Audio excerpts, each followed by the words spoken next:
કાર્યવાહી શરૂ કરી સામાન્ય સભામાં થયેલ કાર્યવાહી ભારે આપવામાં મુજબ નંબરે ગુજરાતવાળા સેવા થયેલી તારીખ 20/3/22 સામાન્ય સભામાંથી ચૂંટણી ધારાઓ બદલાને લેવામાં આવતા તેઓને ભારે આપવામાં આવે છે. ગુજરાતવાળા સેવા સંઘના વ્યક્તિઓની ચૂંટણી 22 ઉમેદવારોની નિર્ણય વિજેતા જાહેર થતા પહેલી ચૂંટણી પ્રક્રિયાને બહાલી આપવામાં આવે છે.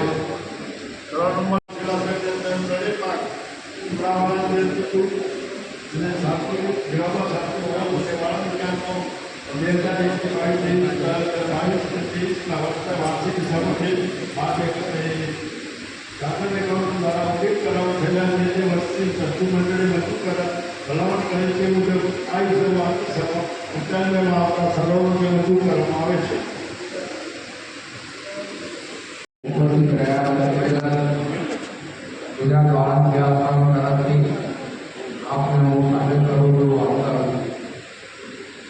ગુજરાત વાળા સેવા સંઘે તે શૈક્ષણિક બાબતોને સમાજની અંદર કેળવણી વિશે બાબતોને ઉજાગર કરવાનું કામ કરી રહેલું છે. ભગવાનની કૃપા કે માલિકના આશીર્વાદ તમે તે કરો તો તે મુજબ આપણા નવરંગપુરા જેવા વિસ્તારની અંદર પોસ્ટ વિસ્તારની અંદર આપણા પૂર્વજો હતા એ આવી ઘણી સંપાદન કરી શક્યા અને તેના ઉપર આપણા જે દાતાશ્રીઓ હતા સ્થાનિક દાતાશ્રીઓ પોતાની દાનની જોડીને એ શિક્ષણ માટે દર્શાવી લીધી અને આપણે સુંદર મજાનું શૈક્ષણિક સંકુલ તૈયાર કરેલું છે. સમય જતાં 1957થી અત્યાર સુધીની સફર કરી તેની અંદર 5000 જેવા વિદ્યાર્થીઓ અહીંયા અભ્યાસ કરી અને રહેલા છે. હવે શૈક્ષણિક એ સંકુલ છે એ જૂનું થતા એને સમય આવ્યો એકાદ વખતે આપણે રિપેરિંગ કરીને ચલાવીશું. ત્યારબાદ એને આપણે તોડી પાડવાનો સમય આવ્યો અને તે પ્રમાણે એ સંકુલને તોડી અને ફરીથી પુનઃ એને આપણે સ્થાપિત કરવાના પ્રયત્નો કરી રહ્યા છીએ. મિત્રો, જે સંકુલ નવનિર્મિત થઈ રહ્યું છે એ સંકુલ આશરે 80,000 સ્ક્વેર ફૂટની જગ્યા છે. એની અંદર 1+6 પહેલો માળ અને પછી 6 માળ અને 7 માળનું બાંધકામ અત્યારે આપણે કરવાના છે.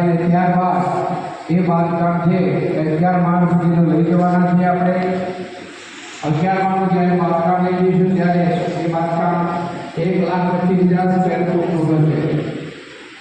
મિત્રો, જે ટોટલ પ્રોજેક્શન જે પ્રોજેક્ટનું છે એ 7 માળનું કરીએ તો આપણે 15 કરોડ રૂપિયાથી વધારે પૈસા એટલા માટે આપણા યુવાન પ્રમુખ શ્રી બોલો લીંબાચા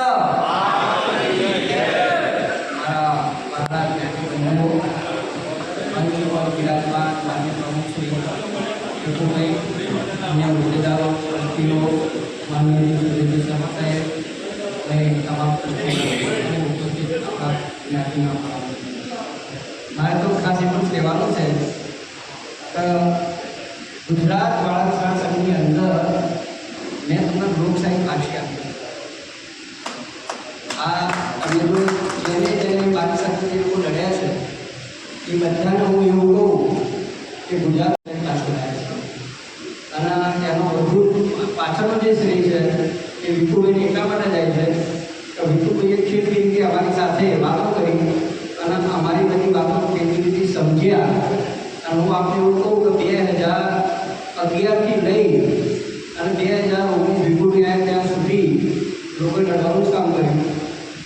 સામે જ્યારે ગઢવાળો માણસ હોય ત્યારે એ તમને પછી છોડે નહીં. અને મારી દેશી ભાષામાં વાત કરું તો બધા કંઈ માટીના માળા ના હોય એમ પથરા પણ હોય એ માથું તોડી નાખે. અને આ ઝઘડાના મૂળનો જે કોઈ માણસો છે એ આપણા માણસો છે, આપણા સમાજના છે, આપણા સમાજના અગ્રણી છે. પણ સમાજની ખુરશીમાં બેઠા પછી આપણે એવું ના બોલવું જોઈએ કે અમે એટલા હોશિયાર છે અને હાથે બેઠેલા બધા ભોગ છે. ઘણી વખત એવું બને કે ખુરશી પર બેઠેલા માણસ કરતાં હાથેના માણસો વધારે હોશિયાર હોય છે. એમાં દીકરાઓને જ્યારે જાહેર કરું છું, ભાવનગર ખાતે એકમાત્ર કન્યા એકમાત્ર કન્યા સરકારી છે જે મારા મધરના નામની છે. ત્યાં 15 લાખના ખર્ચે રૂમ વધારાની બને છે. અત્યારે 16 બહેનો 9 વર્ષથી ત્યાં રહે છે અને સારું સંચાલન. ત્યાં 15 લાખ રૂપિયાની જરૂર હોય, અમારા કુટુંબની મોટી રકમ આપવાની હોય, આપણા 51 રકમ જલ્દી પૂરી કરી આવવા આવી ગઈ છે. 11 જણે કહ્યું છે કે આ સંસ્થામાં આપણા સંસ્થા તરફથી 5,51,000 રૂપિયા આપણે આપીએ. એટલે આજથી કાલે અમને ચેક લખીને આપીએ. બે દિવસે વધારે ચોટીલામાં વધારે અને આપ સૌનો હું આભાર માનું છું કે આપ સમય કાઢીને આજે અહીંયા વધારે ખૂબ ખૂબ આભાર માનું છું. મારે ચર્ચા તો ઘણી કરી હતી, પણ આજે હું તમને એક સવાલ કરવા માંગુ છું. એનો જવાબ તમારે મને આપવાનો છે કે મારે શું કરવાનું છે અહીંયા બેસીને પ્રમુખ તરીકે. એનો જવાબ આજે તમે મને આપો. કારણ કે જ્યાં હું ભરું છું ત્યાં આગળ દરેકને એકબીજા સાથે નાના નાના પ્રશ્નો છે. તો હવે મારે પ્રશ્નો ઉકેલવા છે કે આ બિલ્ડિંગને 11 માળનું બનાવી અને સમાજને આખા ગુજરાત ભારતની અંદર આટલું મોટું બિલ્ડિંગ ભારત સમાજનું આપણે એક જ બનવાનું. તમે બધા જ આખા ભારતના નકશાથી વાકેફ છો, દરેક સ્ટેટથી વાકેફ છો. કોઈ જગ્યાએ આપણા સમાજનું ગુજરાત વાળંદ સમાજનું આવું બિલ્ડિંગ નથી. તો આપણે બધાએ સાથે રહીને આના ભાગીદાર કરવાનું. તો મને તમે જવાબ આપો કે મારે ઝઘડા સુલઝાવવાના, પ્રશ્નો ઉકેલવાના કે આ બિલ્ડિંગને ઓછું કરવામાં સમાજ માટે બધાને પ્રેમ છે. દરેક જગ્યાએ હું જોઉં છું બધા કહે છે કે અમે સમાજ માટે, પણ સમાજ માટે છો તો પર્સનલ પ્રોબ્લેમ પણ છે. તો હું એક રિક્વેસ્ટ કરું છું, કાં તો તમે મને જવાબ આપો અને કાં તો મારી એક નમ્ર વિનંતી કે આ બધા અંદરના પ્રશ્નો ભૂલી અને આપણા બિલ્ડિંગને ઊભું કરીએ એમાં મને સહમતિ આપો. મને આ નમ્ર અપીલ છે મારી. દાનની વાત કરીએ, દાનની હું તમને જાહેરમાં બોલું છું કે આપણા સમાજને આખા ગુજરાત, ભારત અને ઓલ ઓવર ઇન્ડિયામાં ગમે તેટલું ભેગું કરીશું ને આપણે, તો હું તમને ગેરંટી આપું છું 7 થી 10 કરોડથી ઉપર તમે ભેગા નહીં કરી શકો. શુભ પ્રસંગ એટલા માટે કે સમાજની જો ઉન્નતિ ઈચ્છતા હોય, સમાજને કંઈક અદભુત બનાવવાની ભાવના આપણા હૃદયમાં હોય તો આજની તારીખે કોઈ પણ પ્રકારના વાદ વિવાદોનો પડ્યા સિવાય પોઝિટિવ વિચારો વ્યક્ત કરી અને આ કાર્યક્રમને સફળ કરવામાં આપણું યોગદાન આપીએ એવી હું આપ સૌને નમ્ર વિનંતી પ્રાર્થના કરું છું. સંસ્થામાં ઉપસ્થિત છે તેમની ભાવના એ જ છે કે આપણે આપણા સમાજને કઈ રીતે ઉપયોગી બનીએ, કઈ રીતે એને પગભર કરી શકીએ, આવનારી પેઢી માટે આપણે શું યોગદાન આપી શકીએ. આ જો આપણે વિચારીશું અને એ દિશામાં આપણે સક્રિય બનીશું તો હું ધારું છું આપણા માટે કોઈ પણ વાત અશક્ય નથી. નેપોલિયન હંમેશા માનતો હતો કે દુનિયામાં કોઈ અશક્ય જેવી વસ્તુ નથી. Not impossible word in my dictionary.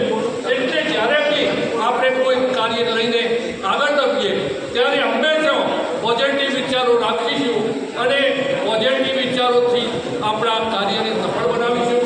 આજે માનનીય પ્રમુખશ્રી અને એની ટીમ જે આ કાર્ય માટે ઝઝૂમી રહી છે, જે ઘેર ઘેર જે ભિક્ષા જોડી લઈને ફરે છે, એમની ભિક્ષા જોડી આપણે બધા સાથે મળી અને એમની આ જે મુશ્કેલી, એમની જે કાર્ય છે એને આપણે સફળ બનાવી અને આ સંસ્થાને આ જે મકાન છે તે પૂર્ણ કરી અને આખા ગુજરાતમાં એની શોભા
કરીને પણ આ પણ એક બહુ મોટું યજ્ઞ હશે આપણા સમાજ માટે.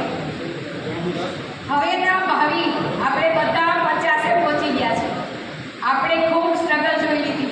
આવનારી પેઢીઓ આવા કોઈ પણ સ્ટ્રગલ ન જોવે. એક વડીલ તરીકે આપણે જે પણ કરી શકીએ બધા કસમ ખાઓ કે કોઈ દિવસ કોઈ પણ જાતના વાંધા વચલા વગર એકજૂટ થઈને આ સંસ્થાને સાથ આપશું. યુવાન આપણા પ્રમુખ મળ્યા છે એટલે એમનો પણ આપણે ખૂબ આપણા સમાજના જ્ઞાતિબંધુનો લાભ લેવો જોઈએ. અગાઉ વડીલોએ પણ ઘણો બધો ભોગ આપ્યો છે, એ પણ આપણે ભૂલવાનું નથી. પણ આજે દિલીપભાઈ પ્રમુખ સાહેબનું થોડું મંતવ્ય સાંભળ્યું અને અમને પોતાને પણ ઈચ્છા થઈ. હું અત્યારે આવું સમાજ હિંમતિયા સમાજ આવું જોવાની આવું એટલે અમે નક્કી કર્યું અમારી બે સંસ્થા અત્યારે ત્યાં ચાલે છે. એક તો અમારી ચંડીસર સમાજ સેવા ટ્રસ્ટ એટલે અત્યારે અમે કમ્યુનિટીમાંથી 2 જણ આવ્યા છે. અમારા બંને પ્રમુખ આવ્યા છે પણ અમે એવો નિર્ણય કર્યો કે આપણે 1,11,000 રૂપિયા ચંડીસર સેવા સમાજ ટ્રસ્ટ તરફથી અને 1,11,000 રૂપિયા અમારા માવડી સમાજ કાર્યાલય તરફથી આ સંસ્થાને આપી અને મદદ થઈએ છીએ. આગળ અમારા બંને પ્રમુખ પણ છે. અમે કમ્યુનિટીના મેમ્બરોને અમારા સમાજમાં ફરીશું અને યથાશક્તિ યોગદાન આપવાનો પ્રયત્ન કરીશું. સમાજની અંદર જે માતાજીના પ્રસંગો થાય, મંદિરો થાય, બધું બહુ થઈ ગયું. સમૂહ લગ્ન બહુ થઈ ગયા. હવે આ બધું બંધ કરી ફક્ત ભક્તિ એજ્યુકેશન માટે કરો એ જ જરૂરી છે. જય હિન્દ, જય ભારત. मुख्यमंत्री श्री विपुल बिजाला तथा कैबिनेट मिनिस्टर श्री मित्रों कदाच मैं उद्बोधन करूँ છું એની પાછળનો અર્થ છે માટે આ શબ્દ બોલ્યો છું. હવે ગુજરાત માનવ સેવા સંઘ કે આપણા સમગ્ર ગુજરાતના જેટલા નાયબ જજ આપણા પરગણા છે એ બધાને માતૃ સંસ્થા કહીએ છીએ. તો એ નાતે આપણા મુખ્યમંત્રી થાય કે ના હવે જે અત્યાર સુધી ઘણા બધા વ્યક્તિઓ ઘણા બધા વડીલ આગેવાનો મને એમનો લાભ મળ્યો અત્યાર સુધી સાંભળ્યા નથી. કદાચ આપ સૌનો લાભ લઈશું પણ કદાચ એકાદ વાત હું પણ કરું છું. હવે ત્યારે આપણા મુખ્યમંત્રી અને કેબિનેટ મિનિસ્ટરશ્રીઓ બેઠા છે ત્યારે ગુજરાતમાં મહાનગરપાલિકા, નગરપાલિકા, ગ્રામ પંચાયત, તાલુકા પંચાયત આ બધું જ છે. સમજો છો હવે એ અર્થમાં કહું છું આ બધું જ છે.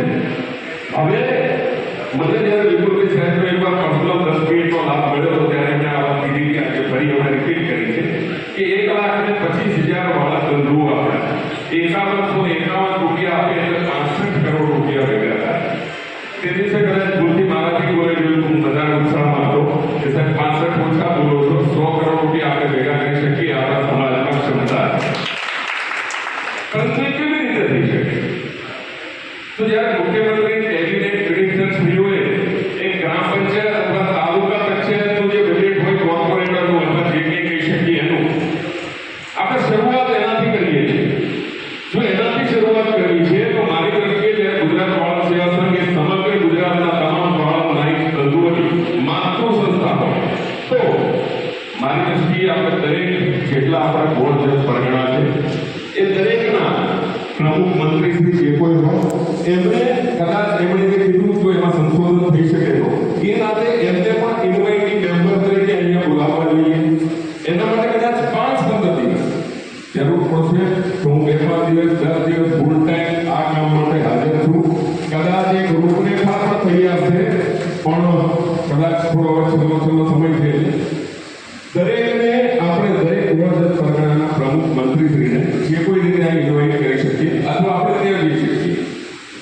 આવો વિડીયો કદાચ મેં આજથી 1.5 વર્ષ પહેલા જ્યારે શરૂઆત થઈ હતી ડિમોલિશન કરવાની ત્યારે પણ નાનું મોટું કોઈ વાત હતી ત્યારે એક મૂક્યો હતો કે સમગ્ર ગુજરાતને આપણે 5 અલગ અલગ સેન્ટરમાં વહેંચવા જોઈએ. ઉત્તર ગુજરાત, મધ્ય ગુજરાત, સૌરાષ્ટ્ર, આ બાજુ જે જોડાવાના રહે છે અને સાઉથ ગુજરાત.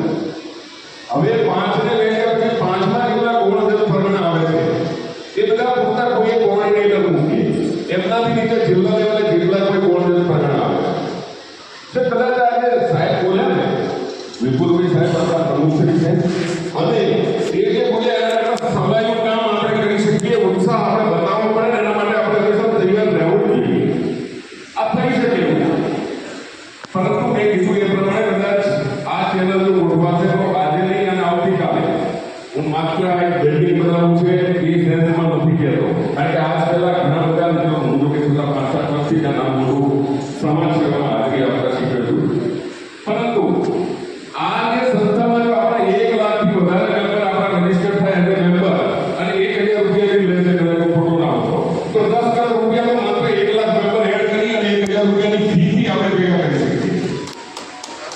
બીજી વાત આ છે કે ભાઈ વિપુલભાઈ સાહેબે જે કીધું તો 1.5 લાખ મેમ્બરો અને 5,151 રૂપિયા. કદાચ આપણા દરેક વોર્ડ જેટલા પણ મિત્રોને હું સંપર્કમાં છું ગુજરાતમાંથી, એમાં હું સમજુ છું કે દરેક વોર્ડ પરગણામાં આના 10 ગણા એટલે 51,000 રૂપિયા આપી શકે એવા અનેક મેમ્બરો છે આપણા સમાજના. જ્યાં 51,000 મળી શકે એમ છે તો 1,25,000 ની એવી સંખ્યા છે કે 10 થી ભાગો એટલે 12,500 આવી જાય. હવે એની સંસ્થા ફરી એકવાર મલ્ટીપ્લાય આની આ રકમને કરી શકાય એમ છે કે 51,000 છે એની જગ્યાએ 5,51,000 માત્ર 1250 વ્યક્તિઓ મળવાથી 65 કરોડ રૂપિયા ભેગા થઈ શકે અને 5,51,000 આપી શકે એવા કદાચ હું મોર ધેન 100 પીપલ ને હું ઓળખું છું. મોર ધેન 100 પીપલ સર 2,000 માણસો આપણે આવા 5,51,000 વાળા પણ ભેગા કરી શકીએ. 10 કરોડ રૂપિયા કે 1 લાખ જેવી મેમ્બરશીપ લેવી છે એનાથી પણ ભેગા કરી શકીએ. આનાથી ભવિષ્યમાં શું થશે? રાજકીય જે પક્ષો મેં ઘણા બધાની આવી જથ્થા સાંભળી છે કે આપણું કોઈ સાંભળતું નથી. આપણે નાનો સમાજ છીએ. જો 1 કલાક આપણા સભ્યોએ રજીસ્ટર થયેલા હોય અને જો એનો અવાજ જાય તો આજે ને આવતીકાલે સરકારને પણ આપણું સાંભળવું પડે. હું આ સેન્સમાં પણ વાત કરું કે 5 વર્ષ પછી 10 વર્ષ પછી જે કરવું છે એની શરૂઆત આજે કરવી પડશે. કદાચ એક સમૂહ લગ્નમાં હું પણ આપણને વિજય આપણા વડીલ કાકાશ્રી, કાલિદાસભાઈ, બેનશ્રી અને પ્રમુખના આમંત્રણને માન આપી પધારેલા સર્વ જ્ઞાતિ બંધુઓ, મૂળ વાત એક જ છે કે સમાજનું સંકલન થાય, શિક્ષણની જ્યોત જગાવવા માટે જે કંઈ બિલ્ડિંગ બનાવવાનું છે એમાં આપણું પોતાનું, આપણા પરિવારનો, આપણા જ્ઞાતિ બંધુઓનો સહયોગ રહે. નાનો માણસ નાનો સહયોગ કરે, મોટો માણસ પોતાની ક્ષમતા પ્રમાણે સહયોગ કરે. ઉદાહરણ આપણી બાજુમાં બેઠું છે કાકાશ્રી 75 લાખ રૂપિયા આપી બેઠા આપણા સમાજના આ બિલ્ડિંગમાં. ક્ષમતા પ્રમાણે પ્રદર્શન નહીં કરીએ તો સમાજના તો ખબર નહીં પડે, પણ ટોટલનો તો ખબર હશે કે મારી કેટલી ક્ષમતાથી મેં સહયોગ કર્યો. એટલે વિશેષની વાત ના કરતા પ્રમુખશ્રીએ વાત કરી છે. પ્રમુખશ્રીની વાતમાં જો શાંતિથી મનન કરીએ, એનું થોડું ચિંતન કરીને એનો સાચો અર્થ કાઢીએ તો એવું છે કે પ્રમુખશ્રીએ સમાજનો વ્યાપ વધે, ઘર ઘર સુધી ગુજરાત પાટણ સેવા સંઘનો વિચાર અને સેવા પહોંચે, એના માટે દરેક સમાજના દરેક મોટું પ્રતિનિધિત્વ ગુજરાત પાટણ સેવા સંઘનો હોય, એમનો સહયોગ પણ મળે, બિલ્ડિંગનું કામ પણ પૂર્ણ થાય અને આપણા આવનાર પેઢી આ સંકુલ થકી શિક્ષણનો લાભ મેળવે. એના માટે પ્રમુખશ્રીએ પોતાનો વિચારનો વ્યાપ બને વધારવા માટેની જે વિચાર આપણી વચ્ચે મૂક્યો છે આને પૂરેપૂરું સમર્થન આપીએ અને એમના વિચારને આપણે સમાજના છેવાડાના ઘર સુધી પહોંચાડીએ, એના વાહક આપણે બનીએ. આટલું જ મારી વાત પૂરી કરું અને આ ભલે ખૂબ વધારે એ સર્વેનો ખૂબ ખૂબ આભાર.